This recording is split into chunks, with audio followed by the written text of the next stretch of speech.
Good day, everyone. Hope you are doing good. Welcome to our crash course in Excel. Basically, Excel is a very powerful computational spreadsheet programs that allow easy computation and analysis. So this video is proudly brought to you by AEC Academy. We are into art, engineering, and commerce. Our learning objective for today will be the basic introduction to the GUI, data entry, flash flow, formatting, data validation, and formulas. So now if you ask me what we will be doing, when you look at this template which I showed you, there's a whole lot of things going on here. You can see when we're scrolling, the data are going inward so that we can see the headings. So now we can also change from one person to another and it updates us the score. Then we can print this dashboard out. Control P, we can print the entire dashboard.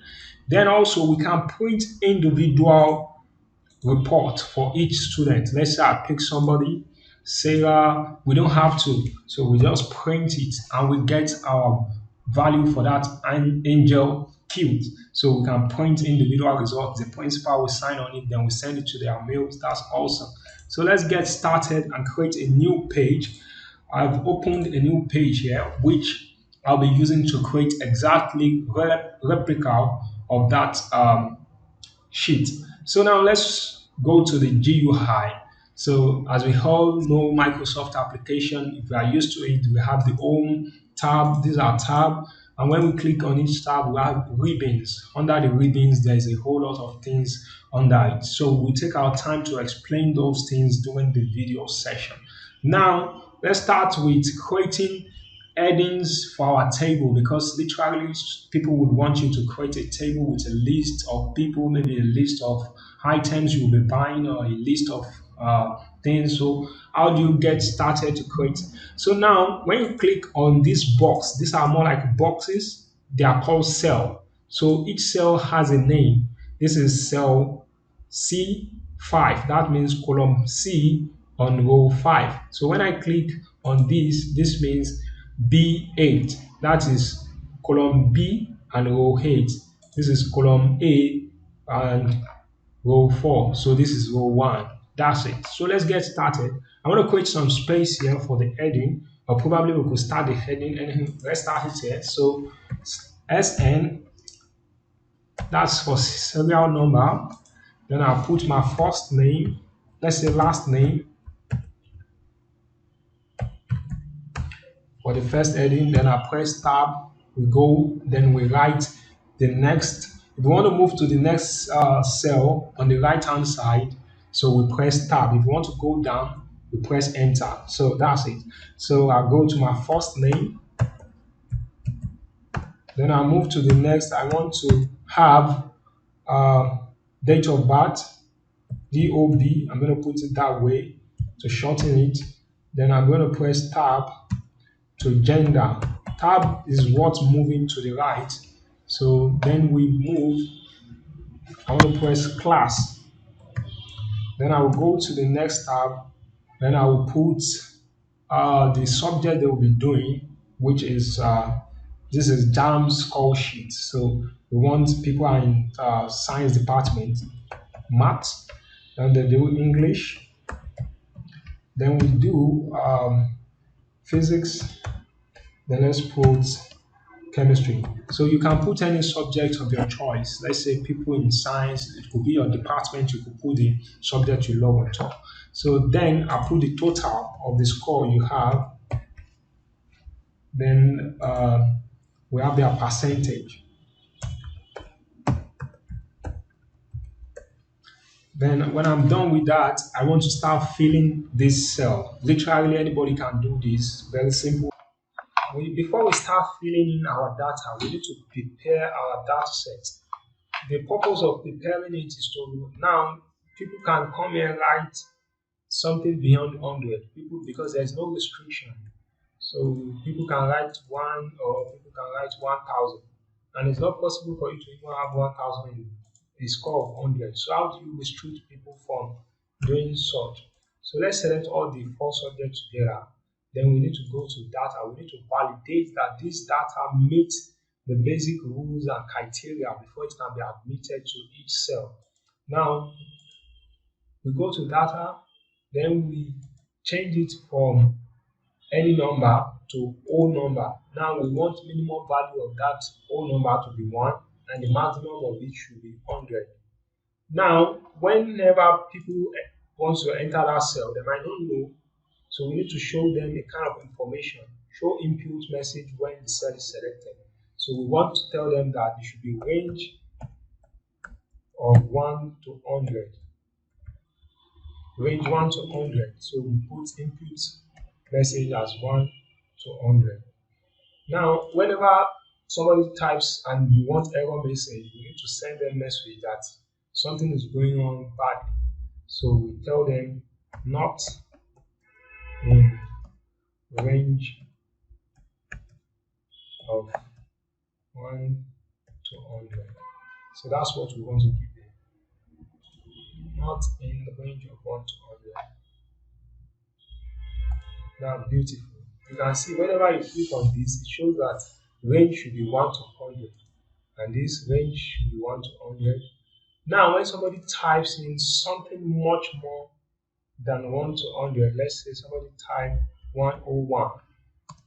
Now it gives us that not in the range of 1 to 100. That means that we are preparing our data file so that people can follow our requirements and criteria for filling this cell. Now in this class, we have two classes, science A and science B.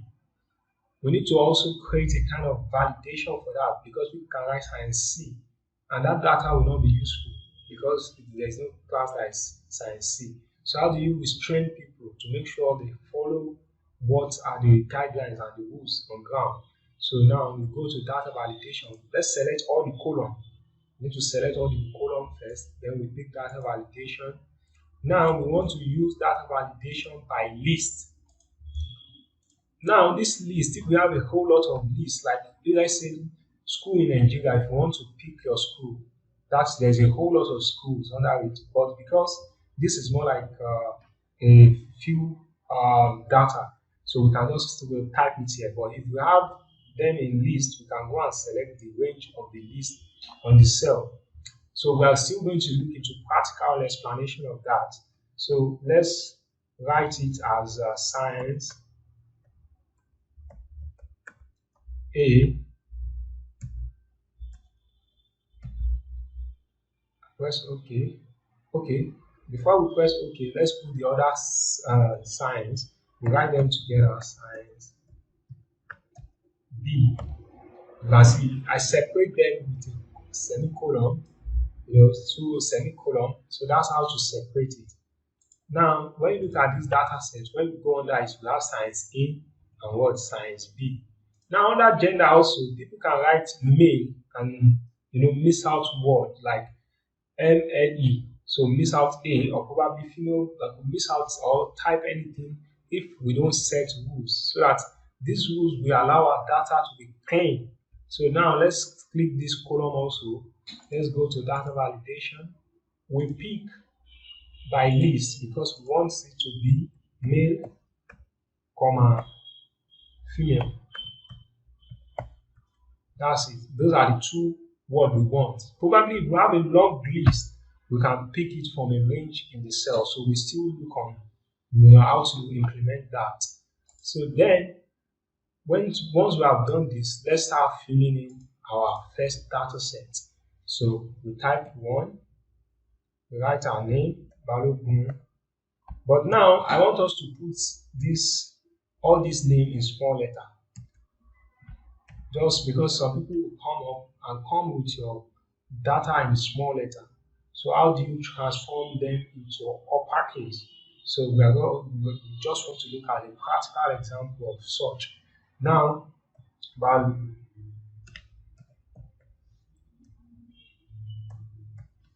Press tab. Press tab to go to the next. Now, probably if you do mistake, you can come back, double click on it, and then you enter. So then, let's continue our data set on the 22/01/2000.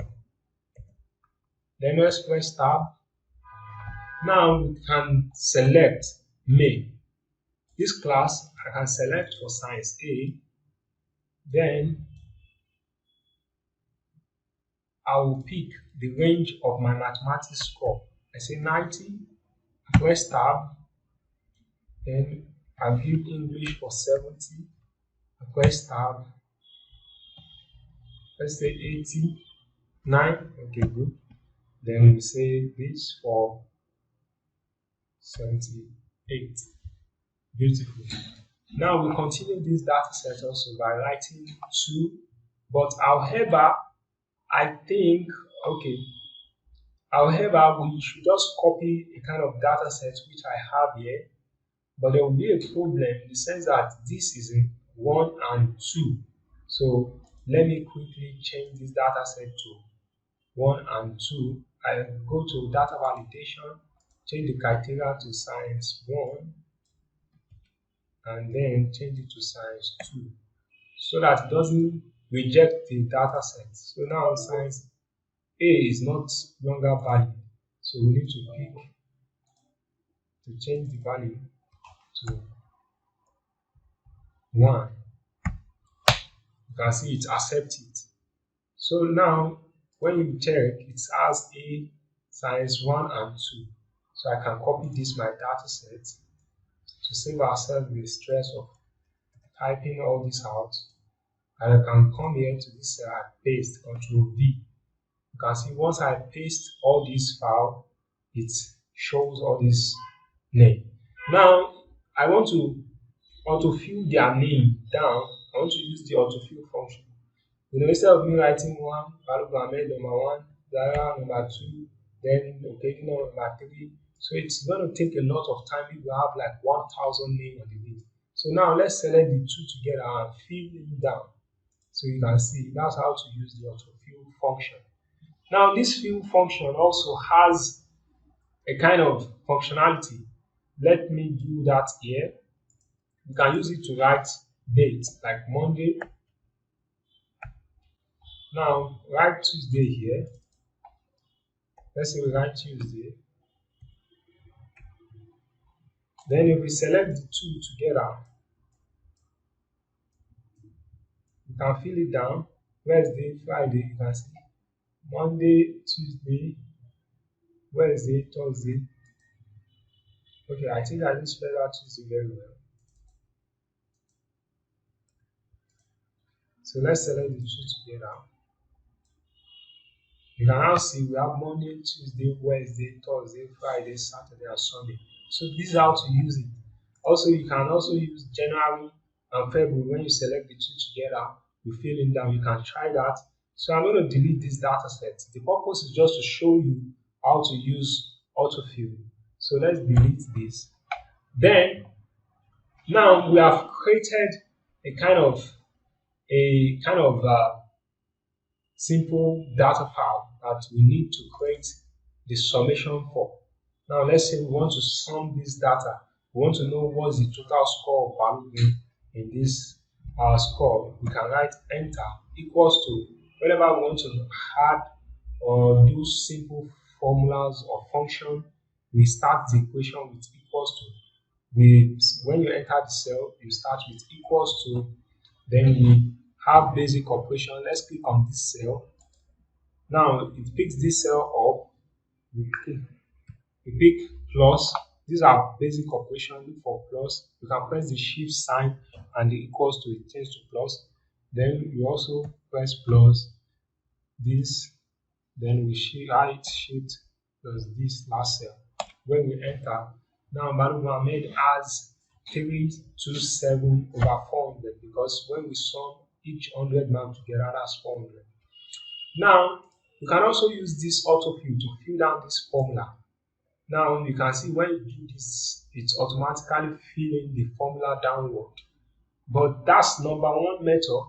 Number 2 also, you can use a function in Excel which is sum. When we write sum, you can see the sum function. When you double click on it, it starts with a bracket. Then we can click on the range of the cell we want to sum. You just drag across the range of the cell you want to sum. When I press enter, the same functionality, I can fill it down by double clicking that fill tool. Now I want to delete all these data sets to show you one more time. So let's say we want to sum, we write equals to Sn, we pick the function, we double click on it, you can see start with the bracket, open bracket, then we select the range, we click on it and select all the four range together. Then we can close the bracket with a close bracket, or probably we press enter. Now you can see we have the value as 327. When we double tap here, it automatically fills down the list for the score. Now, another option we can also use, let's say we press delete. This is very fast in the sense that you can press, when you select all the four subjects together, let's say you want to sum it, you press alt equals to, you have it there. That means that you press alt equals to, that's autofill, and you only select this single, it just automatically use the formula as sum formula. That's the autofill, auto sum. So we press enter. Then we double tap, it goes down. Now for this formula, it's very simple for us to create formula for this. We just say the total score divided by this value divided by 400. This value, total score divided by 400. We have 0.81%. 1% means that the person has 100. 400 over 400, that's 1. So that's, if you have 400 over 400, you have 1%. But now this person has below 1% because 3.21 divided by this is percentage. Now we need to format this cell so that it can show in percentage. Let's select it all, then we click the percentage. You see, it shows that it score 82%. Now click on this percentage, fill it down, we double tap it, it fills it down. Now this data set is now looking beautiful. We need to shape it up. Let's shape it up in the sense that we select the data, select everything, and press Ctrl T to create a table. It says that where is the table, where is the data for your table? So it automatically populates this data for our table. Then we click OK. My table has heading. That means that we already created heading for our table. Now let's click. You can see it looks beautiful. Now alternatively, Ctrl Z to go back. If we just want something very nice, we can go and select this border. Give all border. Let's say all border. You can see literally it looks beautiful this way. So then you can also change the what's it called? You use formatting, like the cell format. You can give it a blue heading. You can give the text the color to white. Then we can bold it. These are basic functionalities that we can explore during our free time. Then once I've created this table, before initially I turned it to table. Now it's just a mere data because people would want you to quickly create a data like this. But if you want to be more dynamic because you want different style, you can create a table. So I will use that method of table again, Ctrl T. That's this is the range of my table, and my table has heading. I press OK. Now you can see the table is looking beautiful. Then we can use this format to change the table. So with time, now let's use formula. Now you will see one difference in this date of birth. This date of birth were written in such a way that this is okay. This Balogun Ahmed has it, but the one we copied were given in numbers. So we need to change this number to new date of birth. How do we do that? Let's go to home. Then we change, this is formatting. We need to click this format, this number format. Then we want to pick short date. Now when we pick this short date, it did it in such a way that the month, okay, I think it's better this way. Now we have 19th of February. We have short date for this. These are the short dates. Then let's say we want to create a new column.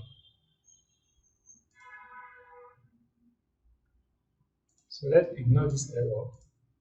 Then let's insert a new column. Right click and insert. This is a new column. Then I want to call this age, their age. How do we calculate their age? Because this is heading. Let's press Control. Our caps lock, let's on it. So we have that. So how do we calculate their age? Because this is just their date of birth. How do we calculate their current age? Let's do simple calculation, simple formula equals to. Let's write the day today function. Now when we write today's function, let's close that open bracket and press enter. You can see this gives us today's date. Today is 9 of 9, 2020.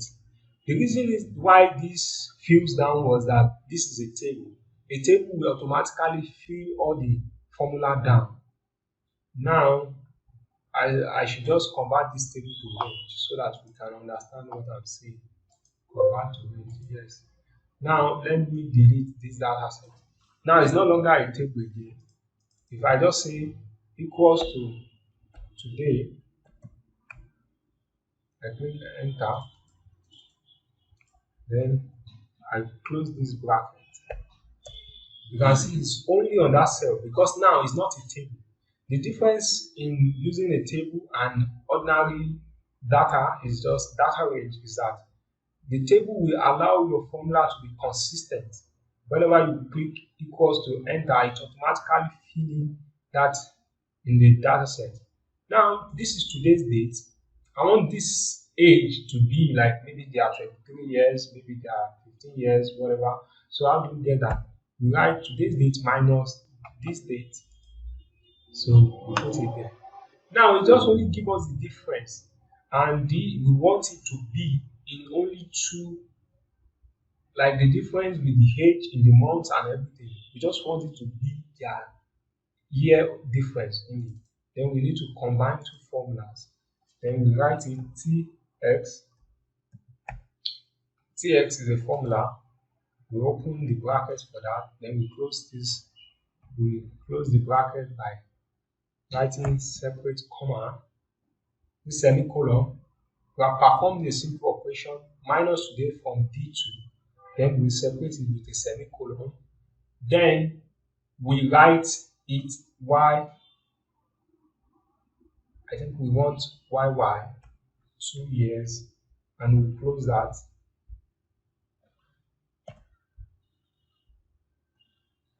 We should put it in a semicolon, then we close the bracket. I think we have a better class for formula explanation. It shows that this person is 22 years old. Now, when we fill it down, we have people that is in 1995 will be 27 years old today. People born in what's it called? Let's say 1990 are 32 years today. So just to show you basic calculation. Now I want to combine this with year. Now how do we write that? We put and function is just to join two formulas together. Then I put this. I write year. I just want to show that years. So I need a space here so that the word doesn't join together. Let me write it. Okay. Now you see 22 years. So we need a space between that 22. Now these years, I need to leave a space in front of it so that it will create a space to join the two together. Now we have 22 years. You can use this filling down. We have 22 years and it fills down the list. Now, I want us to create a column here. If you want to create a column, it's very easy. Just go to where you want to create a column.